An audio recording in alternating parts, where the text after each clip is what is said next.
이 말을 할 때에 예수께서 친히 그들 가운데 서서 이르시되 너희에게 평강이 있을지어다 하시니 그들이 놀라고 무서워하여 그 보는 것을 영으로 생각하는지라.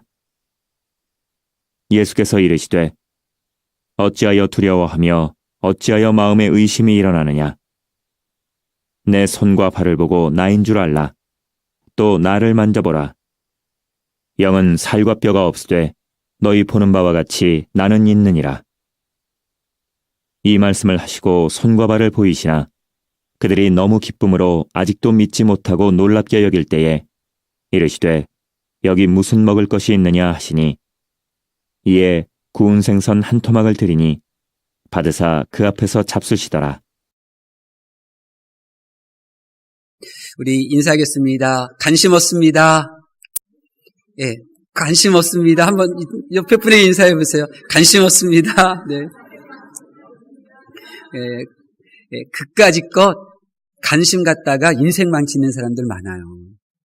그까짓 것에 관심 갖다가 자기 체면 구기고 죄인 줄도 모르고 사는 사람들 너무 많아요.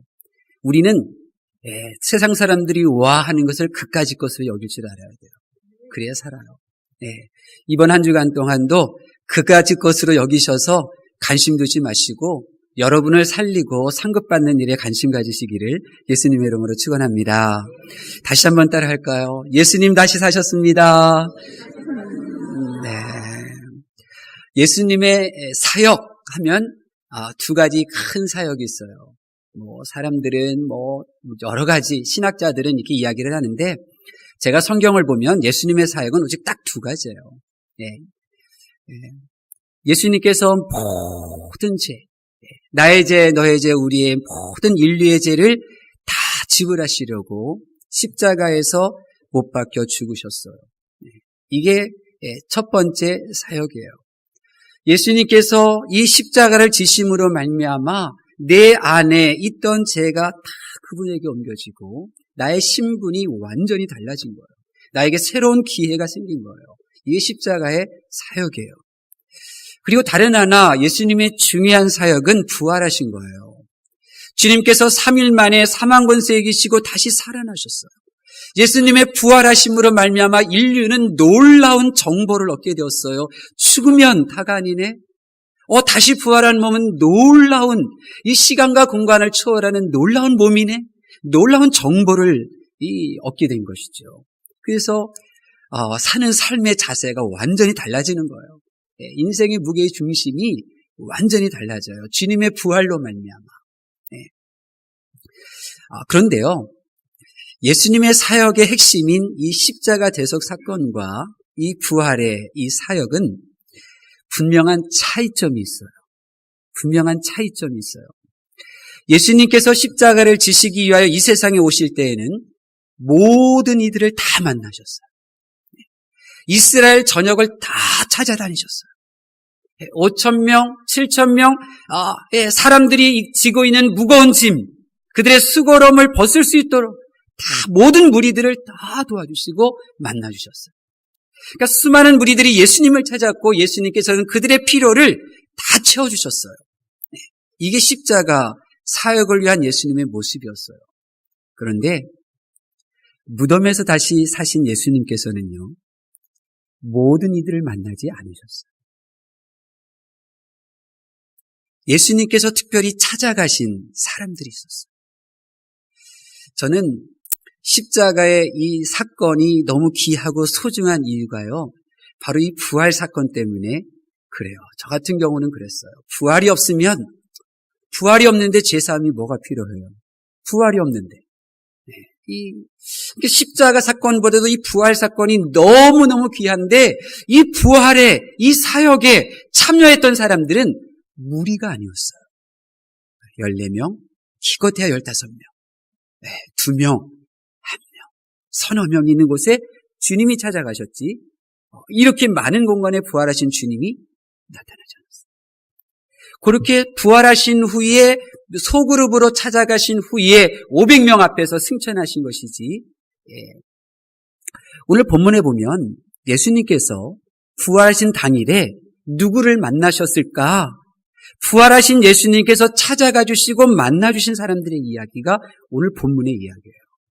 오늘 말씀 듣다가 부활하신 예수님이 찾아가는 그 사람이 여러분이 되실 수 있기를 예수님의 이름으로 축원합니다. 36절 말씀 볼까요? 36절 말씀 시작.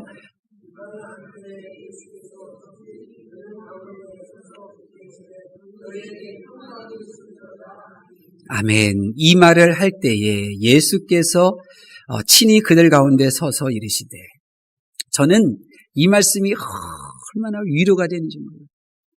얼마나. 왜냐하면 이 말을 할 때에 주님이 언제 나타나셨냐면 이 말을 할 때에 주님이 나타나셨어요. 이 말을 할 때는 주님이 살아나셨다는 것을 이야기할 때예요. 사람들이 주님이 살아나셨다는 말을 했는데도 무슨 소리 하는 거야? 믿지 않으려고 할 때 주님의 부활을 이야기하는 사람을 도와주시려고 이때 나타나시고요. 여러분, 여러분이 주님을 위하시면요, 예수님은 여러분을 도와주셔요. 얼마나 은혜가 되는지 몰라요. 자, 좀 더 설명드리면 이래요. 이 말을 할 때에 이 말은 바로 앞절에 대한 부분이에요. 이런 내용이죠. 예수님의 무덤이 비어 있었다. 부활하신 예수님 나를 만나주셨다. 이 예수님의 이 무덤을 방문했던 여인들이 예수님의 제자들에게 이 소식을 전했어요. 근데 이 소식을 전했을 때 무슨 소리야. 잘못 봤겠지. 산지기를 보고 예수님이라고 착각한 거지. 죽은 사람이 어떻게 살아나? 고개를 저으면서 엠마오 마을로 내려가던 두 제자가 말하고 있는 거예요. 두 제자가 말해요. 뭐라고 말하냐면 우리가 엠마오로 내려가던 길에 한 사람을 만났는데 그가 모세와 선지자의 글로 시작해서 모든 성경에 쓴 바 그리스도가 십자가 고난을 받고 자기 영광에 들어갈 것에 대하여 설명해 주시더라. 성경을 이야기해 주시더라. 그리고 날이 어두워져서 그분과 함께 이 여관에 들어가서 음식을 나누는데 그분이 갑자기 떡을 떼더니 우리에게 나눠주시더라. 그 순간 우리의 눈이 열려서 이분이 예수님이네. 우리가 알게 되었다. 지금 이 이야기를 들려주고 있는 거예요. 그때 제자들의 반응이 무슨 소리야? 정말 그런 거야? 진짜야? 정말 믿을 만한 이야기야? 이렇게 설왕설래하고 있을 때, 이 말을 할 때 예수께서 그들 가운데 나타나셨다. 친히 그들 가운데 나타났어요. 방문은 꽁꽁 걸어 잠그고 있어요. 무서워서 숨어 있었잖아요, 제자들이. 자기들도 잡힐까 봐. 닫힌 문을 통과하여 주님이 나타나신 거예요. 그래서 말씀하시는 거예요. 너에게 평강이 있을지어다. 여러분, 성령 하나님께서는요, 지금 이 시대가 평강이 필요한 시기잖아요. 무서워서 꼭꼭 숨어 있는 사람들이 얼마나 많아요. 저는 이 무서워서 꼭꼭 숨어 있는 이 사람들에게 부활의 주님이 이 말씀이 필요하기에 이 말씀을 증거하기를 원했는데, 성령 하나님께서는 평강에 대하여, 왜 평강이 필요한지에 대하여 내가 설교할 준비하는 것을 막으시고 예수님께서 부활하시고 당일에 만났던 사람들에 대해서 주목하도록 나를 이끌으셨어요. 로마서에도 보면 내 안에 있는 하나님의 영이 우리를 인도한다 했거든요. 여러분이 지금 여러분의 힘으로 우리 부학교에 찾아온 줄 아세요? 아니에요. 하나님의 영이 여러분을 인도한 거예요. 여러분들이 그것을 모르기 때문에 계속해서 그 하나님의 영에 민감해야 돼요. 영에 민감하려면 육이 죽어져야 돼요. 육이 죽어져야 돼요. 그렇지 않으면 하나님의 영의 인도하심을 경험할 수가 없어요. 내 의로 하나님을 믿을 뿐인 거예요. 성령 하나님께서는 부활하신 예수님께서 찾아가서 만나신 사람이 아니라 무리가 아니라 봐라 예수님 제자들이야. 제자들을 만났어. 이것을 저에게 계속해서 보여주셨어요. 십자가 지러 이 세상에 오신 예수님은 무리를 만났는데 그 사망 권세 이기시고 영광 가운데 다시 일어난 그 영광의 권능의 예수님은 무리가 아닌 이 사람들을 만났다는 거예요. 제자들을. 저는 성령 하나님께 질문 던졌어요. 왜 부활하신 예수님께서 무리가 아닌 제자들을 찾아오셨죠? 왜 무리가 아닌 제자들을 만나셨죠? 저는 질문 던졌어요. 그리고 그분의 음성에 귀를 기울였어요. 여러분 생각해 보세요. 무리들이나 제자들이나 오늘 본문에 나오는 사람들 다 쌤쌤이에요. 무리들도 예수님의 부활에 대해서 믿지 않았어요. 예수님의 제자들도 안 믿고 있었어요. 쌤쌤이에요. 똑같은 사람들이에요. 그런데 무리가 아닌 제자들을 찾아오셨어요. 왜 그러셨을까요? 무리들도 예수님께서 행하신 기적을 보았어요. 예수님의 제자들도 기적을 본 것처럼 무리들도 봤어요. 근데 왜 무리가 아니라 제자들이냔 말이에요. 부활하신 주님. 이유가 있는 거예요. 분명한 것은 예수님의 마음속에는 예수님의 능력을 사모하고 도움을 받고자 했던 무리들이 아닌 예수님의 말씀, 비유의 말씀을 풀어서 궁금해서 물어보고 들으려고 했던 제자들이 예수님 마음속에 있었다는 거예요. 예수님의 마음속에. 왜 예수님께서는 무리가 아닌 제자들을 찾아오셨을까? 중요한 큰 차이점을 여러분이 발견하셔야 돼요. 무리들의 필요를 예수님께서 채우실 때에 그 무리들이 얼마나 감격했었나요? 얼마나 기뻐했었나요? 예수님에 대해서 눈물 흘릴 정도로 기뻐하고 감격했었어요. 그런데 예수님의 제자들에게는 말씀만 들려주셨어요. 너희도 나를 떠나려고 하느냐? 베드로 대답하죠. 생명의 말씀이 여기 있는데 우리가 어디로 가리니까? 말씀. 무리는 자신들의 필요를 채우시는 예수님의 능력이 마음에 있었고 예수님의 제자들에게는 그들에게 들려주신 예수님의 말씀이 마음에 있었다. 무리는 세상에 인생의 무게감을 더 주었어요. 어떻게 하면 잘 살 수 있을까? 어떻게 하면 나라가 독립할까? 그러나 예수님의 제자들은 이 나라 다 사라지는 거야. 로마도 사라지지. 하나님의 나라가 이 땅에 임해야 되는데 하나님의 나라야 돼. 그들의 인생의 무게감을 두고. 무리는 예수님과의 관계가 예수님의 능력, 그들의 육체와 관계되어져 있는 능력, 그러니까 육체 중심의 관계였어요. 무리들은. 근데 제자들은 예수님과의 관계가 하나님의 말씀과의 관계였어요. 비록 하나님의 나라를 위하여 살지는 못하더라도 그러나 그 하나님의 말씀에 대한 이 사모함이 그들 마음속에 있는. 그래서 주님은 무리가 아닌 제자들을 찾아오십니다. 무리가 예수님이 이 제자들을 찾아오신 그 분명한 의도가 이제 오늘 본문에 나오잖아요. 그들에게 용기를 주시려고 예수님께서 그들에게 보여주셔요. 뭘 보여주시느냐? 우리 37절 말씀 볼까요? 예수님께서 제자들에게 말씀은 마음에 있지만 말씀대로 살지 못하고 결단을 내리지 못하고 그렇게 세상과 별 차이 없는 살아가는 제자들에게 용기를 주시려고 보여주시는 것이 뭐냐면 부활하신 몸에 대해서 보여주시잖아요. 37절 말씀 보겠습니다. 시작.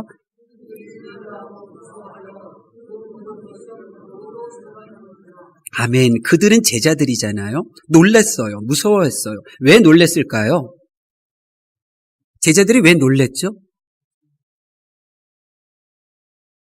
왜 놀랬을까요? 여러분들이 이 성경을 이제 항상 읽으실 때는 성령 하나님을 의지하셔야 돼요. 영이 아니면 우리 육으로는 말씀을 이해할 수가 없어요. 우리가 이 말씀 읽을 때 성령 하나님을 의지하면서 읽으면 지금 그들이 놀라는 상황이 보여져요. 그들이 쑥덕쑥덕 설렁설렁하고 있을 때 그들이 아무도 문을 열어준 사람이 없었어요. 그 문 안에 누가 모여 있는지 잘 알아요. 그런데 갑자기 모르는 사람이 지금 나타났잖아요. 문이 닫혀 있었는데. 그러니까 놀란 거예요. 문이 닫혔는데 어떻게 사람이 들어온 거야? 놀란 거예요. 그런데 다시 왜 두려워하느냐? 왜 무서워하느냐? 이건 사람이 아니잖아요. 문이 닫혀 있는데 들어온 건 사람이 아니잖아요. 사람인 줄 알고 놀랬다가 닫힌 문 안에 들어온 건 사람이 할 수 없는 일이니까 귀신인 줄 알고 놀라는 거예요. 그래서 무서워하는 거예요. 네. 부활하신 주님의 몸은요, 이처럼 닫힌 문을 통과하는 거예요. 닫힌 문을 통과해요. 이게 부활하신 신령한 몸이에요. 이 몸이 저와 여러분의 몸이 될 줄로 믿습니다. 이 보이는 육신은 아무리 가꾸어도 흙으로 다 돌아가지만 오직 믿음으로 살았던 나의 이 영이 하나님을 섬겼던 그 시간들을, 그 일들을 하나님께서 기억하셔서 나의 영이 담겨질 이 신령한 몸으로 나를 다시 부활시키시는 거예요. 영원한 하나님의 나라, 영이신 하나님이 거하는 나라에 살 수 있는 그 신령한 몸으로 부활시키는 거예요. 자, 두 번째로 주님의 이 부활하신 몸은 어떤 몸인지 또 보여주셨어요. 우리 39절 말씀 볼까요? 39절 말씀 시작. 내 손과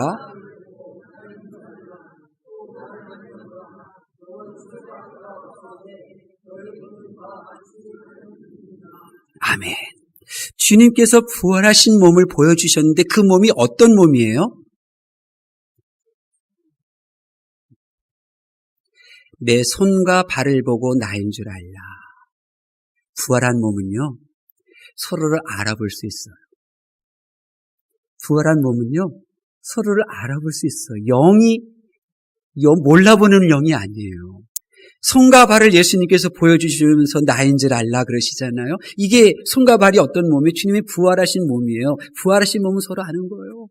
우리가 하나님의 나라에 갔을 때 알아봐요. 류경순 권사님이 저 수지에서 이 새벽에 이 장로님 차 타고 이 교회를 오고 갔던 그 권사님을 내가 알아보고요. 권사님은 나를 알아보는 거예요. 야, 수많은 하나님의 나라에서 우리가 이 세상에 육체의 몸을 입고 북악교회 섬길 때 그때 함께 있었던 그분이 바로 이분이구나. 우리가 서로 알아보는 거예요. 기쁨이 넘치는 거죠. 하나님의 나라에 가서 우리가 이 땅에서 하나님을 섬겼던 그 사람도 못 알아보면 그게 무슨 재미가 있어요. 근데 알아보는 거예요. 우리가 헌금위원으로 섬겼던 그 귀한 집사님 청년 우리가 알아보는 거예요. 알아보는 거예요. 네. 참 놀랍죠? 감사해요. 자, 또 볼까요? 마지막으로요. 마지막으로 또 하나님 예수님께서 부활하신 몸을 또 한번 보여주셔요. 43절 말씀이에요. 볼까요? 43절 말씀 시작. 네, 부활하신 몸으로 예수님께서 보여주신 게 뭐죠? 생선 먹은 거예요. 맞아요. 생선 먹은 거예요. 근데 음식을 먹으면 어떻던가요, 여러분? 기분이 즐거워요. 예, 즐거워요. 여러분, 부활한 몸은요, 즐거움이 있는, 그 즐거움을 누릴 수 있는 그런 자격 있는 몸이라는 거예요. 생선 한 토막 먹었다는 게 중요한 게 아니라 그것을 통해서 우리에게 보여주시는 거예요. 아, 즐거움을 누리는구나. 즐거움이 있구나. 이걸 보여주시는 거예요. 네. 그렇습니다. 죽으셨던 예수님께서 이렇게 부활한 신령한 몸을 제자들에게 보여주고 있어요. 말씀대로 살지는 못하지만 그 말씀대로 살지 못한 것에 대한 죄송스러운 마음이 있어요. 그 말씀, 예수님의 말씀을 기억해요. 다른 사람에게 이야기하지는 못하지만. 그런 이러한 제자들에게 부활하신 예수님께서 찾아가셔서 그들에게 그 말씀대로 살 수 있도록 그들을 돕기 위하여 신령한 부활한 몸을 예수님께서 보여주시는 거예요. 이 모습을 보시면서 제자들이 무슨 생각을 했겠어요? 말씀대로 살았던 예수님 죽었는데 다시 살아나시네? 육체의 목숨 말씀을 위해서 던지고 죽어도 다시 사는 거였네? 다시 사는 거였네? 아프고 배고프고 죽는 몸이 아닌 다른 몸을 가지는구나. 시공간을 초월하는구나. 즐거움을 맛볼 수 있는 몸이로구나. 말씀에 대한 용기가 생기는 거예요. 말씀대로 살 수 있는 용기가. 사랑하는 성도 여러분, 예수님께서는 무리가 아닌 제자들로 택한 사람에게 마음을 두셨고 그 제자들을 찾아가셨어요. 여러분에게 묻고 싶습니다. 나는 무리 중에 속할까요? 아니면 제자 중에 속할까요? 나는 예수님을 따르는 무리인가요? 예수님을 좋아하고 예수님의 도움을 받기 위하여 간절히 기도하는 무리인가요? 아니면 예수님의 말씀을 들으려 하고 따르려고 하는 제자인가요? 나는 예수님의 마음 밖에 있는 사람일까요? 아니면 예수님이 만나고 싶어하는 예수님의 마음 속에 있는 그 사람일까요? 이 부활절에 우리가 이 부분, 이 성령님께서 우리에게 들려주시는 이 음성에 우리가 머물러 있기를 바라요.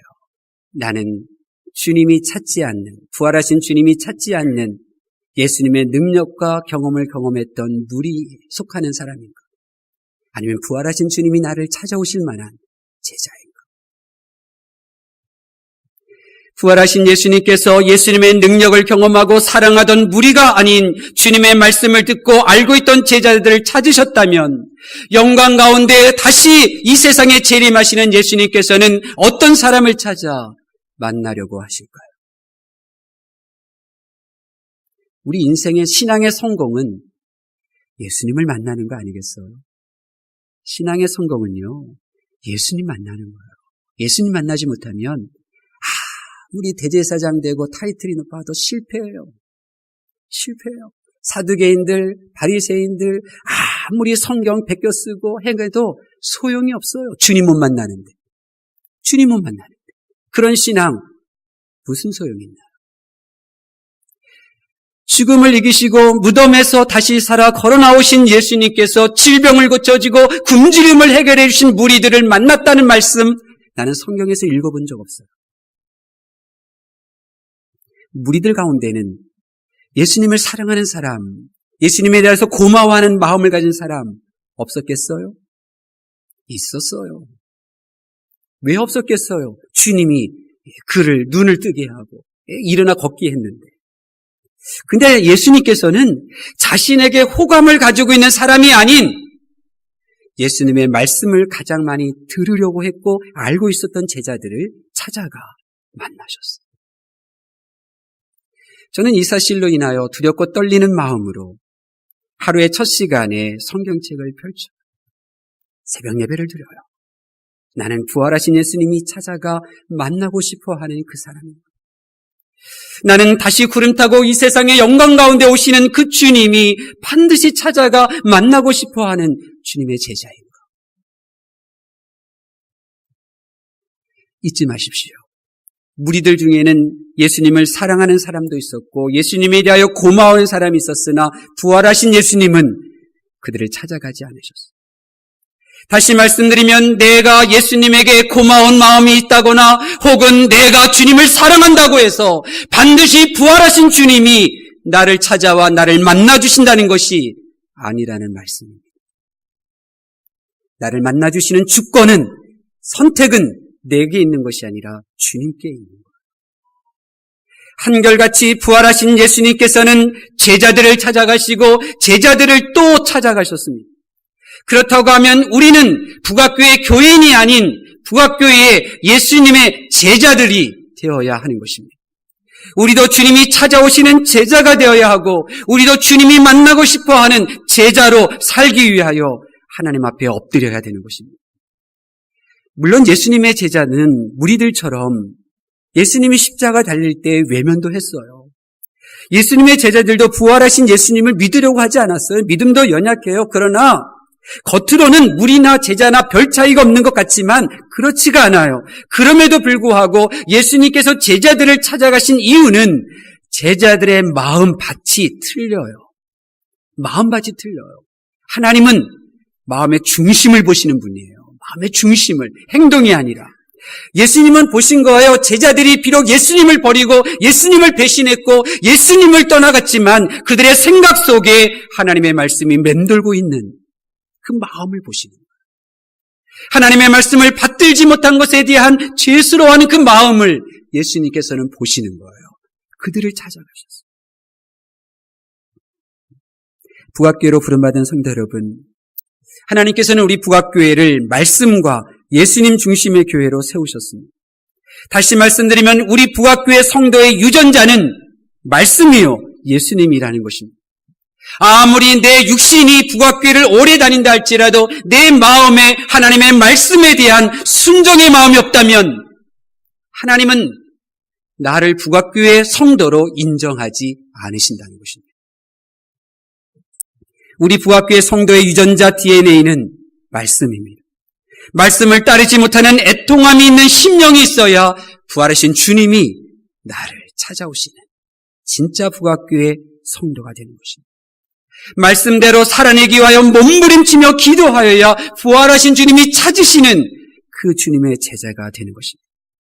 말씀대로 이해하고 아니어함이 없는 제자가 되어야 구름 타고 다시 오시는 예수님께서 만나주시는 주님의 제자가 될 수가 있는 것입니다. 부디 우리 북악교회에서 정말 말씀을 가까이 하려고 저도 그렇게 노력하고 또 온 교회가 또 그렇게 함께 하자고 이끌고 있으니 한 분도 멀리 계시지 마시고 꼭 큐티 말씀 묵상 매일매일 하셔서 주님의 제자가 되실 수 있기를 바랍니다. 하나님의 말씀을 경청하는 성도 여러분, 그렇습니다. 우리 제자들처럼 우리들도 그렇게 죽음을 무서워해요. 잃어버리는 것 두려워하죠. 나만 손해보는 것 같아서 외면할 때도 너무나 많이 있어요. 그러나 겉으로는 그런다 할지라도 우리의 마음 바탕은 달라요. 우리 마음 바탕은 달라요. 우리는 하나님의 말씀을 더 가까이 하고 또 하나님의 말씀을 듣고 싶어하는 마음이 있어요. 이것이 바로 중요한 거예요.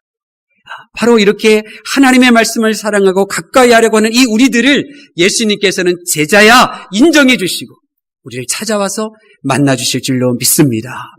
말씀을 사랑하고 말씀 안에 머물려고 하는 나를 부활하신 예수님께서는 반드시 찾아오셔. 오늘 본문 말씀에 예수님의 그 모습을 보여주고 계시잖아요. 하나님의 말씀을 따르려고 하고 지키려고 하는 나를 부활하신 예수님께서는 찾아오셔서 신령한 몸을 우리에게 보여주시는 거예요. 보여주셔요. 왜냐하면 말씀을 묵상하는 그가 예수님의 제자예요. 말씀을 생각하는 그가 예수님의 제자이고 말씀을 따르려고 하는 그가 예수님의 제자이기 때문입니다. 부활하신 예수님께서 보여주신 그 신령한 그 몸, 그 하나님의 나라를 본 성도는요, 이 성경 내용 다 아무것도 몰라도요, 오직 그분을 위하여, 그 나라를 위하여 살 수가 있어요. 신령한 몸을 받는데, 진짜를 받는데 어떻게 가짜인 몸을 위하여 살아요? 진짜인 신령한 몸, 죽음도 초월하고 굶주림도 초월하는 그 신령한 몸을 만났는데 어떻게 우리가 가짜인 이 썩어질 몸에 속아 살겠어요? 인생 낭비하지 않는 거예요. 한 번뿐인 인생, 신령한 몸이 거할 영원한 천국을 위하여 살 수 있게 되는 거예요. 여러분, 저는 알고 있어요. 세상이 크게 보이거나 하나님과의 사귐이 아닌 하나님께 예배하는 종교 행위가 크게 보인다면 부활하신 주님을 만나본 적이 없어서 그런 거예요. 신령한 몸을 만나본 적이 없어서 그런 거예요. 그럼 제가 말씀드린 것처럼 하나님께서는 예배를 기뻐하셔요. 예배자를 귀중하게 여기셔요. 그런데 하나님께서 모든 예배를 다 받으셨던가요? 가인의 예배를 하나님께서 받으셨나요? 예수님을 죽인 대제사장들은 예배를 안 드렸나요? 그들은 우리들보다 더 많이 드렸던 사람들이에요. 우리는 말씀을 떠난 이런 종교 행위를 해서는 안 돼요. 하나님께 예배하는 자는 어떻게 예배드려야 된다고 예수님께서 가르쳐 주셨나요? 영과 진리로 예배할지니라. 영과 진리로 예배할지니라. 예배의 행위를 드리기 전에 먼저 하나님의 말씀을 영의 양식으로 먹을 줄 아는 영의 사람이 되어야 돼요. 하나님의 말씀을 지키지 못하는 애통함이 있어야 돼요. 그 예배자가 드리는 예배를 하나님께서 받으시는 거예요. 하나님께서 받으시는 거예요. 하나님께서는 행위를 보시는 것이 아니라 그 마음의 중심을 보시는 분이에요. 내 마음이 하나님의 말씀에 서 있는지 아니면 자기의 종교성에 있는지를 보는 거예요. 방법은 하나. 하나님의 말씀. 하나님의 말씀을 매일 읽으셔야 돼요. 하나님의 말씀을 나 자신의 인생을 노출시키게 될 때 그 말씀이 거울이기에 나의 죄를 보이는 거예요. 말씀이 보이는 내 죄를 봐야 내 마음밭이 달라져요. 말씀이 보여지는 내 죄가 보여져야 언어가 달라지고 결정이 선택이 달라지기 시작하는 거예요. 그 외에는 방법이 없어요. 방법이 없어요. 부디 여러분들은 여전히 자기 고집대로 하나님의 말씀을 매일매일 묵상하지 않고 그렇게 사는 삶 고집 피우지 마세요. 그러면 하나님의 능력만 등쳐먹는 사기꾼으로 살다가 하나님 앞에 고귀한 자녀가 아닌 찌꺼기와 같은 인생으로 취급되어 지옥불에 던져지게 되는 거예요. 무섭잖아요. 무섭잖아요. 우리에게 기회를 주시니까요. 우리 돌이켜서 말씀을 먹는 영의 사람이 되실 수 있기를 바랍니다. 부활하신 예수님께서 여러분을 찾아가 주시고 만나 주실 거예요. 영광 가운데 오시는 그 예수님께서 우리를 다시 찾아내시고 우리를 만나 하나님의 나라로 이끌어 주실 줄로 믿습니다. 기도하겠습니다.